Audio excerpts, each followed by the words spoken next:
All right, welcome to a bonus edition, a very special bonus edition of On the Tape. I said that. That's what it is.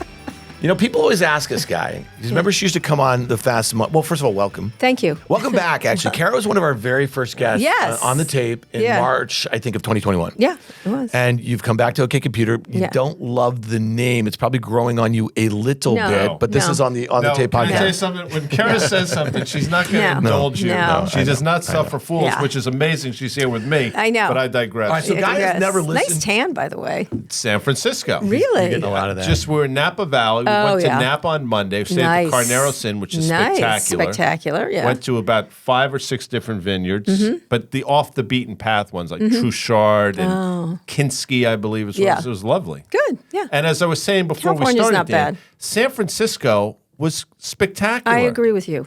Spectacular. I was expecting, I don't know what I was expecting, but not what I got. Well, you know, that's how Tucker Carlson reported it. It was a hellscape. We're going to get to Tucker. So let's, the fired Tucker Carlson. Yes, noted. So, it's like any city in America. There's massive problems with fentanyl, with homelessness, and with all kinds of issues. But it is also limited to certain parts of San Francisco. There's definitely an uptick in larceny and things like that because people are really suffering. And San Francisco's a little kinder to other people in other cities, but every single city, whether it's in Florida or Kentucky, they have all these same problems. And in fact, more violent, more actual dangerous violence. San Francisco's not even top of the list by any stretch. It's interesting you say that, and I'm getting off the rails a little bit. Sure. Because Dan's got things he wants to talk about, as do I. But, you said people don't have options, what it comes down to. People don't want, and I believe, listen, there are people that choose a life of crime without question, but in a country where the wealth gap is probably larger than it's ever been between the have and the have-nots, people are desperate. We don't talk about this, but for 15% of our fellow Americans, this is 1928 to 1935. They're stuck in perpetual poverty and lack of education and food, bad food, et cetera. It creates this situation. And then the drugs are so prevalent. There's all these mixes of fentanyl with other things, one's the next, and they get preyed on by people. And, one of the things, and they also try to equate homelessness with crime. It's not necessarily a correlation. And what's interesting, many years ago when I was talking to a lot of these billionaires in San Francisco who were uppricing houses, that was another issue, is housing is still expensive. And they were complaining as usual, like, oh my God, I can't believe I have to look at homeless people. And I said, why don't you do something about income inequality? Why don't you do something about something instead of just complaining and blaming the government or this and that? And they were doing the same thing. I said, "What? Well, here's your choice. You're either going to armor plate your Tesla or you're going to do something about it." Like, I don't know what to tell you, but it's one of the problems with San Francisco is unfortunately what happened in this Bob Lee murder, which of course has turned out to be drug related, but not in the way that they were saying. A lot of the tech bros, including Elon Musk, were blaming it on homelessness, on crime. It turned out to be a very garden variety murder of people who knew each other. But the fact that they did that in the middle of a city that has these problems was shameful.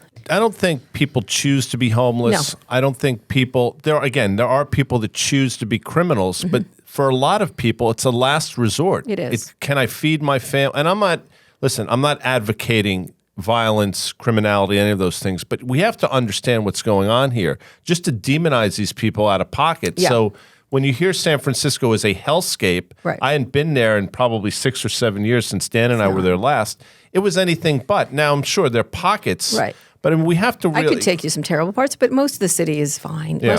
And I think what the issue is you have to also think about all the citizenry, not just the homeless, but the people living there, the taxpayers, the kids, and the businesses. And I think that's one thing that hasn't been done enough is how can we all solve it together? And I'm not talking about hold your hands in kumbaya. It's a terrible problem and probably unsolvable on some level because of the price of housing there. And the politics of housing, and it's been going on NIMBYism and YIMBYism. And so, tech has been at the center of it because they've just sent the prices up like crazy in the city. Anyway, it's a wonderful city. It's a city with problems like every other city in America, but it still remains my favorite place on earth. And it's really got a spirit that it's just, I remember I walked out I live in the Castro, and I don't know, there was a guy like naked. There was a guy wearing a fantastic outfit. There was like people from the Midwest. I was like, oh, it was so like interesting and diverse. And people just expressing themselves in really cool ways, and not silly ways, but fun ways and interesting ways. And there's nowhere like it. There's nowhere like it. All right, Swisher Adami, 2028. We're running for mayor of San Francisco. That was something that you were. I don't know. Your name was like kicked around a bit a few years ago. Yeah, I thought about it. I thought about it. I love San Francisco, and I thought that the tech people had taken over. And I thought if someone could kick them around and get their money and shake them upside down, I could probably do it. Why wouldn't you do it? Because I think the mayor doesn't have a lot of power in San Francisco. The city council does, essentially, and the board of supervisors are called. Are you still a resident, though? If Dianne Feinstein, if she resigned, could Gavin Newsom, could he? I guess so, yeah. I'm a homeowner. All right, we're going to start that. No, I'm being serious. That would be epic, and that would draw other people. Really? You London Breed is DC? among the names. The mayor of San Francisco is among the names bandied about. All right, let's do this. You've had this prolific podcasting career. We're just going to do that part of it right here because you last we spoke, I think it was in June. You had just left New York Times Sway. You were starting on, and at the time you mentioned you want to own your IP. That's correct. You started at the Washington Post. You were at the Wall Street Journal. You started one of the first blogs. And we want to get to as you left with Walt Mossberg, you wanted to take all things D, but that's why you started. It's 16 years old. It's 16. Walt posted on it. Pretty epic, right? And so, you were like at the forefront of that. The very first podcast I ever listened to was Recode Decode. Yeah. I think it was back in 2015 I started the podcast 16. division for Vox, which is now a very big business. So here you are. So you own something. You own a brand. You have the Pivot with Professor Galloway, which is like killing it every time I look at the top of the charts. We had our biggest today was our biggest. It's getting big. It's getting big. So here you are right now. I had the lady at the restaurant who's doing coat check. She's like, "I love you guys," and I was Isn't that great? I know. I was like, "Thanks." It was the demographics are fascinating because it's not where you'd think it would be. It's all over the place. I had a fireman stop me, and then a trans person, and then he hugged me. And it's interesting. It's getting pretty big. I will say this: so I was at Georgetown, which I know you are a grad. You were a grad. Guys, 3 kids went there. My oldest daughter, is there, and we had 2 people. This was in the fall when I was like checking her in, I think, and whatever, who came up to me, students, said, "I love your podcast." That and normally you hear it all the time. Yeah. I saw you on TV, or you see it on Fast Money, and that sort of thing. That was a real interesting sea change for me. They have a relationship with you and your voice. I know it's a much more intimate medium for people. And when I had 4 women of color came up to me in the Muni in San Francisco and said, "I love your podcast," and I was like, "You're not my demographic. It's usually a tech guy, right?" And it was just the emotional connection you have via podcasting is profound. Yeah, I think. No, it is. It's an intimate relationship. You're walking your dog. You're taking your kids to soccer practice. Whatever. You're in your ear, and we really enjoy it. And again, you are an inspiration. The guys at Crooked, Bill Simmons, like those are. That's what we wanted to do here. Job. I think we're on our way, guy. All right, let's talk about. Got a big space with money and power. It's pretty cool. The first time you were on, we were probably in our bedrooms. It was during the pandemic. Doing these things. I don't have a nice studio. I know. Like we're working on it. You can come here whenever you want. You can podcast here. Great. All right, let's talk a little bit because I thought your interview with Ben Smith, was really interesting last week on and you were talking about the shifting. The ground is moving between media. Yeah. Now you would probably tell us that's been going on your whole career. That's correct. But it's accelerating now. Talk to us a little bit. Because I think so. Because with what happened last week, you guys didn't even get to talk about Fox, NBC Universal. It literally happened in the next 24 hours. NBC Universal was a guy who misbehaved. Same old. He just got caught this time, essentially, or they decided to do something about it. Not got caught. That was sort of classic. I didn't think that was very different. But BuzzFeed News closing down was interesting. They did, but that's not a surprise. They didn't make money, and it didn't, and it spent a lot of money. And when I was running a competing news organization, it was a problem because they overpaid for everybody, and they spent so much money. And I'd be sitting there going, "This is not economic." I wouldn't do it. I had a couple people who were offered jobs there, and one of them was like, "Are you going to match it?" And I said, "I don't want to pay you your salary." So no, there's no way. It was crazy. So I didn't, one of the problems is they created some great journalism. Let's stop there. Ben did a great job, a lot of investigations, a lot of stories. But it just didn't have the economics in place. And that's what's brutal now is not, it was being carried by venture capitalists really. And then when it went public, we all understood because they had to keep up, and then the stock dropped. And so they couldn't be doing that stuff, and they couldn't afford the fanciness of what was Well, you told me this though years ago. You said, "Listen, we're making all our money. This is Recode on podcasting, which was this brand new medium, and you were owning it, and then also events." And I thought that was really fascinating. So I guess where I wanted to go with this is like when you're sitting there with Ben at Semaphore, we have Puck, we have Platformer. I mean, the list goes on and on and on. So all of these great journalists, the information, which I know you really like. I like them all. But it seems like really hard. Like if Twitter is breaking down as a platform, how are like all right, Platformer, guess what? Casey Newton is by himself. He just hired someone else. He lives in my house in San Francisco, so it's not a big. But what expense. I'm saying, it might be hard to for the next listener, for the next user, the next reader to find all of these. He's not getting his people from Twitter. There's lots of places. When we were doing Recode, Twitter was a very de minimis amount of referrals. It just was the noisiest. It was sure the noisiest, and everyone talked about it. But it was always like organic, Facebook, LinkedIn. If I had to like list them, LinkedIn was shockingly big for our stuff. Just we still hear that, by the way. LinkedIn is still LinkedIn. Really good it was because that's where people are actually consuming things quietly, like figuring out what they're looking for, a job or advice or stuff. Twitter was never important to us. We never even did anything. But it was important for brands. You and Ben talked about this a little bit. So for those journalists go and have that, and politicians, I would say. Yeah, and sports and entertainment. I mean, it's actually... Entertainment people have pulled off of it rather significantly. They did a long time ago, actually, because it was such a noisy, toxic waste dump for many. And now it's like... Yeah, I guess my point, what I'm trying to say is that, there was a time where a lot of this stuff was very centralized, right? And so, like, to me, now I just think that there's going to have to be a rebundling of some of this stuff at some point because all of these different subscriptions are going to be really hard. Yes, that's true. Yeah. That is true. But I think people, like, right now I pay for Platformer, I pay for information, I pay for Puck.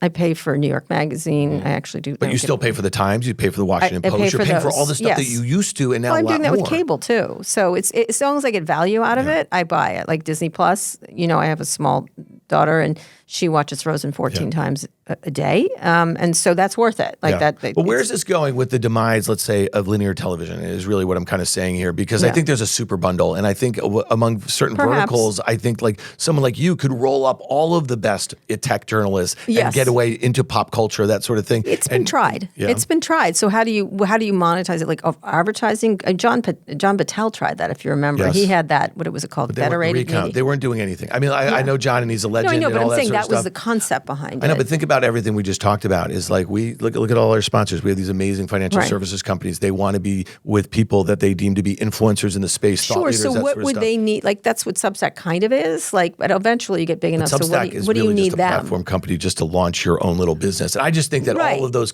Why can't they just be little businesses? I just don't think it's going to work that way. Really, I think they can be. I think they can be lucrative little businesses. Look, media don't make money. Like it's not a very lucrative business if you really get down to it. And even like something like the New York Times, I mean, I think it made, I'm trying to blank, I think it was $2.6 billion in revenue and $397 in operating profits. That's not very big. They're tough. Let's talk about... That's not big. Like it's great and they do a great job, but would you call that a massive business? No.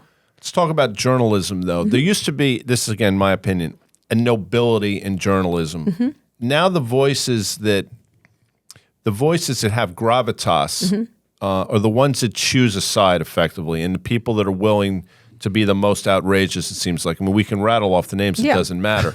There's got to be a middle ground. I mean, of the events of the last week or so, Don Lemon, Tucker Carlson, more to come, I'm sure. Yes. Is that a seminal moment? Will we get back to some level of normalcy, or will just somebody fill that void? No, I think voice is really important now, and that's what we did when we broke away from the Wall Street Journal. One of my issues was that if something happened at Comcast, Peter Kafka had a take at the time, but he never got to say it. He just had to do one person said, the other person said. And I have this very famous thing. It's called the to be sure state moment, where in the Journal you had to go, to be sure, some people think webvan is great. And I was like, it's not. Like as a reporter, I'm like, it's not. They're idiots. This person who I'm about to quote is a fucking idiot. And so you can do reported analysis is what it is. And the question is, are you right most of the time? And those who are right, people start to trust. And one of the things that's great about Pivot is we're right a lot. Like things happen and we go, we don't think that. And when we're wrong, we say so, but often we call it, right? Because we've been doing reporting and analysis at the same time. And so I think there are really loud voices, and that's mostly political. That's not in the business. They're sort of in the business. You have some screamers. But in general, if you're wrong, and failing. You don't end up attracting it. People are like that. Well, wrong stock pick, wrong this, wrong that. In politics, it doesn't really matter if you're wrong. You just take a side or you're a propaganda vehicle. I mean, Tucker Carlson's, I don't know what he is. Well, it matters in so much that it influences. I mean, people respect you. People are, I don't want to say brainwashed, but are influenced by people like Tucker Carlson and people on the other side as well. That's dangerous. I would agree, but it's nothing new. This is not something that, look, the 30s had plenty of people, Father Coughlin, all these people. Absolutely. There's, right down to Hitler. Like, these people are, propaganda works. And to me, that was always propaganda to me, and or for whatever purposes they might have to have it. What's really interesting about, say, that everything's different. Tucker Carlson and Don Lemon couldn't be more different, the situation. In Tucker Carlson's case, he forgot that he worked for Rupert Murdoch and thought he was more important. And he's not particularly entrepreneurial. Some people like Rogan, I don't like a lot of his stuff, but boy, he's entrepreneurial. He went out and did things. He created something. I get it. I get why it works. I see why people like to listen to him. But Tucker Carlson has advantaged himself on the platform of Rupert Murdoch that Rupert Murdoch made. And if he was too stupid not to see what happened to Bill O'Reilly or Megyn Kelly or Glenn Beck, then I don't know. He thought he was bigger. And I'm sorry, but you don't slap daddy. It's like, or I call him Uncle Satan, my fond name for Rupert Murdoch. But when he gets tired of someone, he just throws them out, and he looks at them like, like fodder. He thought he wasn't. Now we'll see. Maybe he will break the thing, and he'll start a podcast thing, and he'll be all successful, and he'll make a lot of money. But he'll never have the same influence. Never. He'll never be able to coalesce people around an audience the way that he could have every night at Fox News saying whatever he wanted. And none of the rest of you people at Fox News, you crossed daddy, you're dead. And that's what he did. And it sounds like there's a lot of texts and audio. Does that change when daddy's dead? He's 93 years old. No, they're not going to bring him back. No, they'll find someone else. No, what I'm saying is there like, it's kind of like the, and again, Guy, I know you're not even watching Succession, but, Kara's got she's got a podcast after Succession. So if you didn't get enough of Succession, you can listen to Kara break it all. It's amazing. And you had Brian Cox on last week. Why didn't I get a death scene, Kara? I'm like, I don't know. I didn't produce it. He kept on saying bollocks. Did that make you feel a little No, I love him. No, not at all. No, he's Scottish. He's Scottish, British. It was a great conversation. Yeah.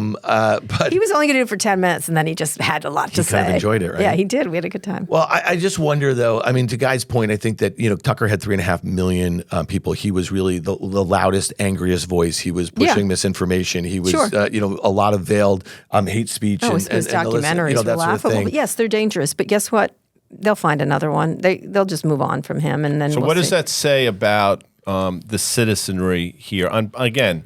Well, they didn't want to hear anything but what he... But why is that? Well, because they like that story. Everybody's... I think you have an idea of this country is more united than it has been. I don't have any ideas. I don't think this country ever was united. I just think you're seeing it now. I think there's always been these differences. You just didn't hear them 24 hours a day, and then you're surprised. Let me just tell you, if you're a gay person, you know what this country's like. If you're a person of color, you know what this...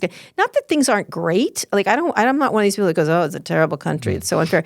But there's things that, as a woman, you see them and stuff like that. And I think one of the issues with social media is it gives us so much information unfiltered in many ways that it feels like everything's a disaster zone. And you feel like maybe they have more power than they do. But they certainly have enough power to inflame a small group of people enough that scares the rest of it. But I'm firmly believe most people, it's a very small group of people that believe it. And they're very easily shifted, most of them, away from it once it turns off, essentially. But it's propaganda. It's propaganda. All right. So it's not complex. On that front, because you said you don't slap daddy, daddy got slapped with a 787. He did. Well, that's another thing. You don't cost Uncle Satan that much money. Yeah. So, and do you think that was really at the crux of it? Sure. And then, it's not stopped. By the way, it's not stopped. Yeah, they got another one. And there's who knows what's in those Abby Grossberg. Yeah. Oh, I think they're bad. They must be bad. Oh, 100%. 100%. As a journalist who was a beat reporter for years, you covered media, you covered tech, you covered other areas. What did you want to see happen with this thing? Did you want to see, like for instance, I've heard like a lot of interesting arguments, both sides. Yes, but we should protect them. Yeah. I don't think they're a news organization. I never have. Yeah. So I don't feel like defending them because they don't behave like a news. Look, journalists make mistakes all the time, as Ben said. But nobody does what they did. Nobody. I think both Ben and I, and we're pretty hard-boiled people were like, what? Like, what are they saying to each other? What are they saying to the campaigns? There's a little too much closeness between political reporters and their subjects and stuff. And same thing in tech and business and everything else. But I have never seen anything. If you had seen a report for the Wall Street Journal, like write some business person, like, here's how I'm going to do it, and then I'm going to say this, I think you'd be like, what? Like, I don't think you think that happens, because it doesn't. And I think they are not, in my mind, they're not a news organization. They can call themselves Fair and Balanced. They're not. And they have an agenda. They're a political organization of Rupert Murdoch's political power, and which is fine. Like, he does that in Britain. He does that everywhere else. But I never was like, oh, I must defend Fox in order to defend democracy. It's not I did not think they were on my side. Geopolitics, politics, technology, I mean, theoretically, all your worlds seem to be crashing together right now in the form of U.S.-Chinese relations, without question. And I don't think the market, I can only speak for what Dan and I see, but I don't think the market's paying enough attention. Should we be? 100%. Many years ago, I wrote a piece about TikTok where I said, I love this product. It's going to be big. This was 4 years ago in the Times, but I use it on a burner phone. And everyone lost their friggin' minds. I was like, what are you talking about? The Chinese Communist government is a threat to democracy. Well, and I'm interrupting. I don't mean, but Yeah, sure. So it's people were exorcised when a balloon flew across the country. Sure. But those same people were exercised on their phones, which are the greatest listening devices That's of all correct. time, vis-a-vis the TikTok application that they have embedded in the damn thing. 100%. Surveillance is not my biggest thing, is well, except for maybe finding people who they could, whatever, the basic spycraft. But what I was more worried about is propaganda, again, is the ability to shave, as Scott talks about, I talk about, to shave things off of issues like kids isn't the U.S. suck today? And by the way, some days the U.S. does suck. So, but to start to shave it a little bit and not, you don't know what they're doing. And so one of the problems I have is our regulators and the politicians, they're just saying it so without proving it. We have to go through the process. Like when they talk about banning, I'm like, well, for what and how? Are they a national security threat? If they're a national security threat, show us why they are. If you want to have them force sale, that's not capitalism. You can't force someone to sell their company.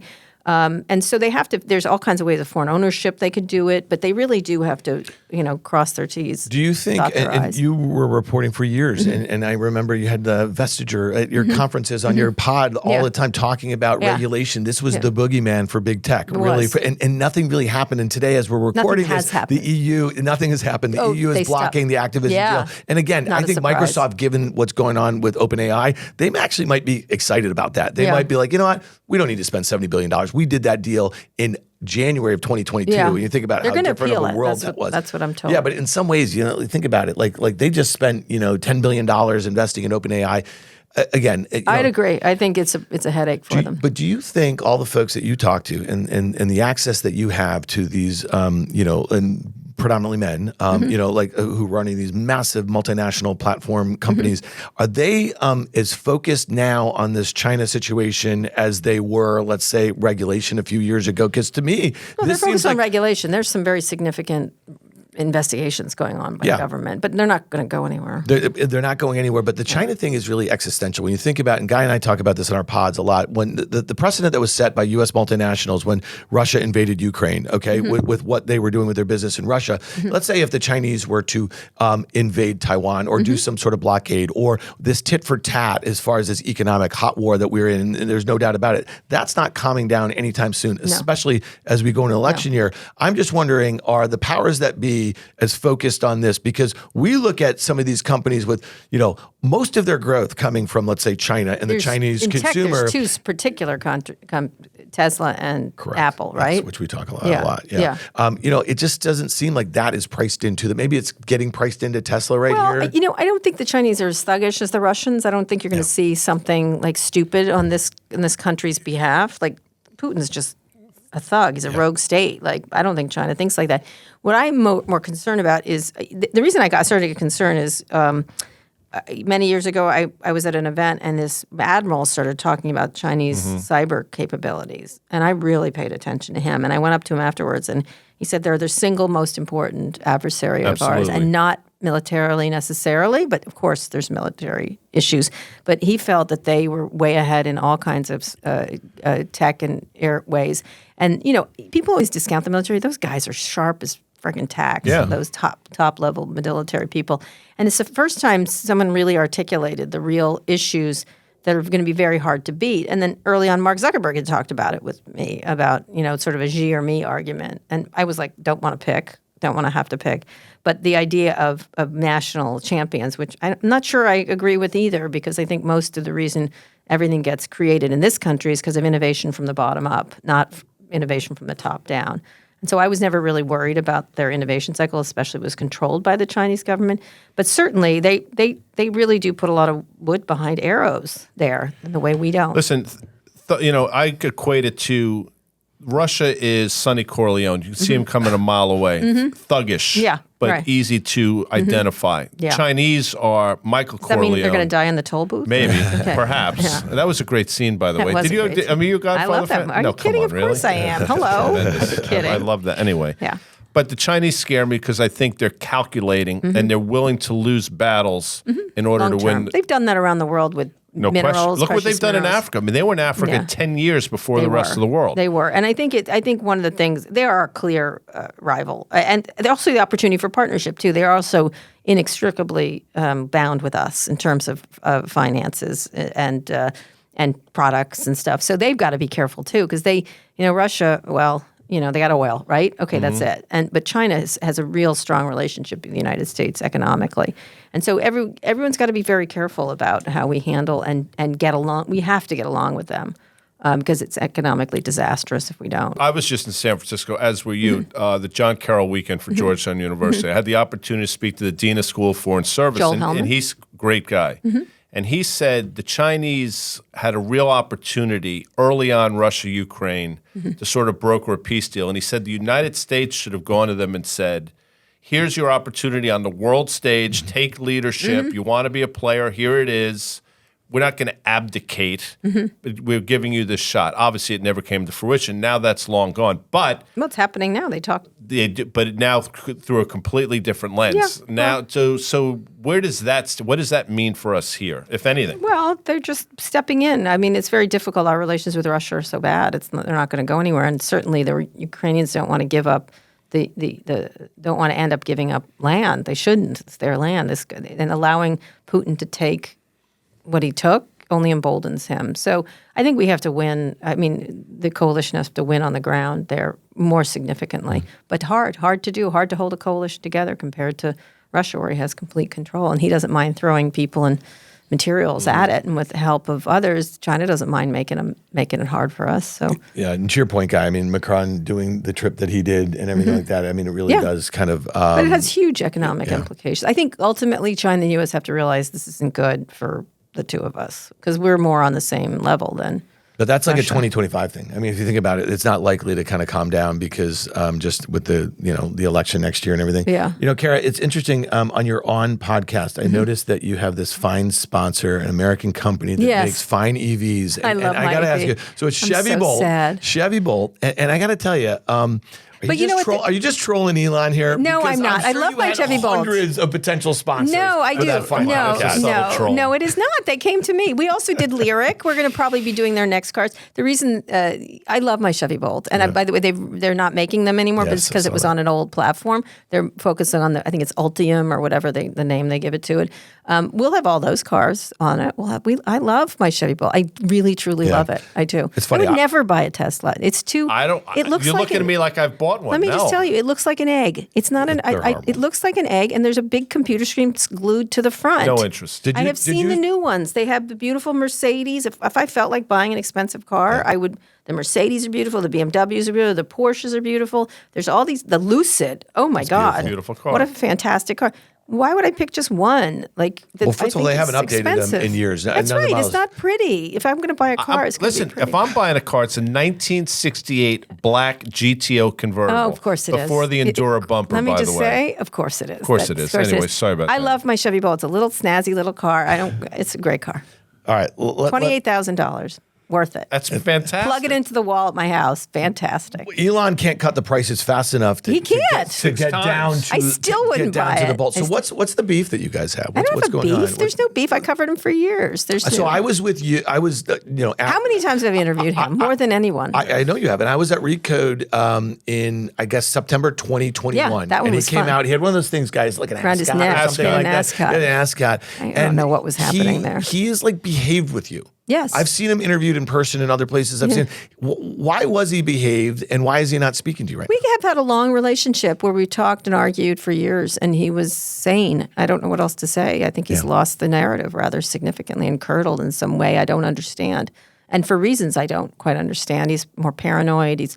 He had a kind of a trollish personality for 10% of his personality. And every now and he'd say something stupid and you'd be like, oh God, or he'd get mad. I'm going to leave this interview. Okay, whatever, child. But he was not like that. And then since the Twitter stuff, he's gotten red-pilled in a way that I don't understand. I don't even know why, because He voted for Mayra Flores in Texas. But he also voted for Biden. He voted for Obama. Well, Trump says he didn't, but whatever. It doesn't matter. Yeah. Something's happened that he's decided that that he doesn't like woke. He's obsessed with that, the mind virus, whatever the heck that is. It's really unusual for one of the richest people in the world. He's not the richest anymore, to be so like victimized and thought of as like someone's out to. It's just, I don't know what happened. He got mad at me because of a tweet I did. That's why we're not talking. All right. So can you put in some context, because again, we all recall you've interviewed Steve Jobs, Bill Gates. I mean, the list goes on. Every luminary that's ever existed in the last 30 years. Put us in some context, because when you just said something happened, what happened is, and I saw that you retweeted a comment that I had on CNBC last week. I didn't see it. You did a great job there. Thank you. He canceled my Twitter account, just so you know. So I don't have a Twitter account. I've been on since March 2011. When? After the thing? This was April 1st. I played an April Fool's joke. He referred, back in January, he responded to a CNBC video where I was talking about the fundamentals of Tesla and was talking about him. And he called me a doofus. Yeah. Okay. So on April Fool's, it was the day that they were basically rolling back a bunch of the checkmark stuff and everything. I quote tweeted that January tweet of him calling me a doofus. And I said, just kidding. Dan at Risk Reversal is not a doofus and this and that, whatever. And I changed my name, not my handle, to Elon Musk. But I still had my header up and everything like that. They permanently suspended my account. You gave him. Okay, but that's fine. I don't really care. Okay. Right, okay. So you retweet that. But he's spending time worried about Dan Nathan. Not to say you're not important. No, but you're I'm not important. Trust me. That's correct. Ask my daughters. Yes. And doesn't he have better things to do, like fix the fucking rocket? So can I tell you what happened? So that's exactly it. And this is my point, is that if you think about, he has said that, free speech is this existential thing for, it may be, Except for he like a tiny little. speaks on his platform. Right. There's so many important things going on. The problem right now with his head is leverage. Okay. He was never liquid. And if you look at Tesla, the story is broken. Yeah. It's fundamentally broken. Plus the stock is broken. Twitter is broken. Yeah. He's that $13 billion that he borrowed from all these Wall Street banks to fund a purchase of a company for $44 billion. It's now worth 20. I think Tesla is likely to go much lower. This rocket that it just exploded pushed out a manned mission to the moon by a long time. If there's another explosion, that's hard. Let's just acknowledge. But then go focus on that. Yes, correct. Go focus on that. That's correct. Don't do the culture war thing. The free speech bullshit and everything. He loves I got to it. give Molly Jong Fast a shout out.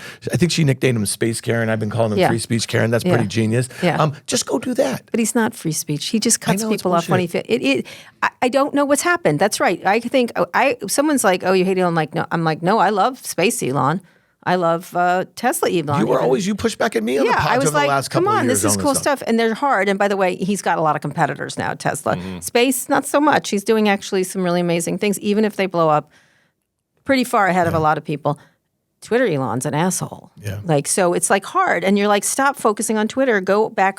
So it's clearly something in his mind. And I think he does believe he can make it into a $1 business. By the way, he can't. It never was.